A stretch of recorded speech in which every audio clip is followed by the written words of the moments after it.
Hi everyone. Today we'll talk about how to fix or how to solve Pinterest not enough storage.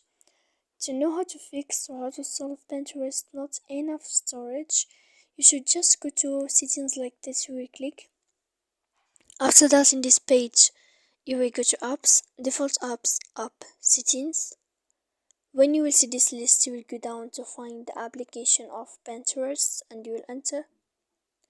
Then in this page here, you will go to click for stop. When you will end this, you will enter to storage. After that, you will click clear cache. Then you will go to click clear data. And when you will end all this stuff, as you see here, you can turn off your phone. So please don't forget to support us by like and subscribe.